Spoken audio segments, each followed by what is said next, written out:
मित्रांनो, तुमचं पुन्हा एकदा आपल्या YouTube चॅनलवरती सहर्ष असं स्वागत आहे. मित्रांनो, 21 आणि 22 तारखेला 2 मोठी मैदान होत आहेत. पेडगाव फाटी या ठिकाणी, मौजे पेडगाव, तालुका खटाव, जिल्हा सातारा या ठिकाणी भव्य-दिव्य अशी 2 मैदान होत आहेत. 21 ला होतंय एक आदत एक बैल मैदान आणि 22 ला होतंय एक दुसा एक बैल मैदान.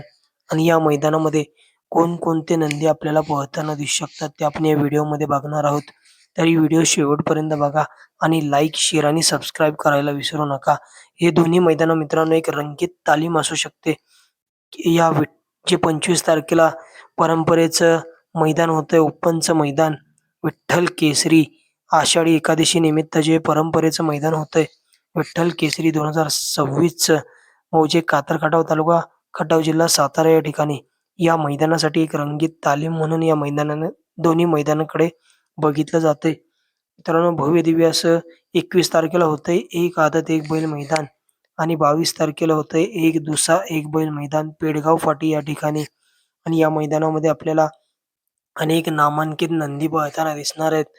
मित्रांनो, या मैदानामध्ये जयेश पाटील, सोनारपाडा, सोन्या 50-50 चे मालक यांचा मित्रांनो आदत किंग उज्जैन देखील आपल्याला पळताना दिसू शकतो. आपण बघितलं असेल उज्जैन आपल्याला जे चोराडे या ठिकाणी भव्य-दिव्य असं एक आदत एक बैल मैदान झालं. त्या मैदानामध्ये उज्जैन 50-50 आणि त्यासोबत शंकर पळताना दिसला होता. एक टॉपचं स्पीड आपल्याला बघायला मिळालं होतं. आणि त्या मैदानामध्ये फायनलच्या गुलालाचे मानकरी देखील ठरले होते. त्याचबरोबर आपल्या सगळ्यांचा लाडका या बैलगाडी शर्यत क्षेत्रातील देव म्हणून ज्या नंदीला संबोधलं जातं, असा मोहिल शेठ धुमाळ सोसगाव यांचा द्वादशम हिंद केसरी बकासूर देखील आपल्याला या भव्य-दिव्य अशा दोन्हीपैकी एका मैदानामध्ये पळताना दिसणार आहे. त्याचबरोबर मित्रांनो, अजितशेठ जगताप, अमरशेठ Jagtap, Karonde express, white gold चिक्या देखील मित्रांनो आपल्याला पळताना दिसणार आहे या मैदानामध्ये. त्याचबरोबर विठ्ठल नाना बोतकर यांचा मित्रांनो माळशिरस हिंद केसरी तेजा आणि चिक्या हे नंदी देखील आपल्याला पळताना दिसणार आहेत. त्याचबरोबर राहुलभाई पाटील अडवली कल्याण यांचा बिंजोडचा बादशाह आणि 3 फेऱ्याचा देखील बादशाह आहे. असा मथुर 1001 देखील आपल्याला पळताना दिसणार आहे. त्याचबरोबर घोटकरांचं छोटं रॉकेट, घोटकरांचा सर्जा देखील आपल्याला पळताना दिसू शकतो या पेडगाव मैदानामध्ये. त्याचबरोबर माधव मुट्टीकरांचा जो पुष्पराज आहे मथुर सोबत श्रीनाथ केसरी मैदानामध्ये पळाला होता, तो पुष्पराज देखील आपल्याला या पेडगाव मैदानामध्ये दोन्हीपैकी एका मैदानामध्ये आपल्याला 100% पळताना दिसू शकतो. त्याचबरोबर आत्ता चालू सीझनला गुलालाचे जे बादशाह आहेत, जे 2 नंदी मित्रांनो चालू सीझनला गुलालाचा बादशाह आहे, असा मित्रांनो समाजसेवक संतोष शेठ तोडकर ठाणे वेटाव यांचा मल्हार 11-11, सुंदर 11-11, त्याचबरोबर साई 11-11 देखील आपल्याला या दोन्हीपैकी कोणत्यातरी मैदानामध्ये पळताना दिसू शकतात. आज आपण बघितलं असेल करवडी या ठिकाणी जे भव्य-दिव्य असं बिनजोड शर्यतीचं मैदान झालं, त्या मैदानामध्ये आपल्याला घरचा साज पळताना दिसला. सुंदर 11-11 आणि मल्हार 11 आणि 11 आणि एक टॉपचं स्पीड बघायला मिळालं आणि बिनजोड शर्यतीचे मानकरी देखील ठरले. आणि हा जोड देखील आपल्याला एका जोट्यामध्ये पळताना दिसू शकतो.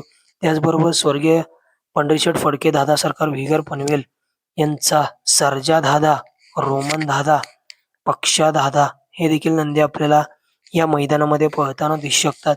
त्याचबरोबर स्वर्गीय रणजित निंबाळकर सर, पैलवान अभिजित भैया पवार, थैमान ग्रुप, साखरवाडी फलटण यांचा षष्टम हिंद केसरी वेगाचा शेवट सर्जा देखील आपल्याला या मैदानामध्ये पळताना दिसू शकतो. मित्रांनो, त्याचबरोबर मोहिल शेठ धुमाळ सोसगाव यांचा महाराज 6300 देखील आपल्याला या मैदानामध्ये पळताना दिसू शकतो.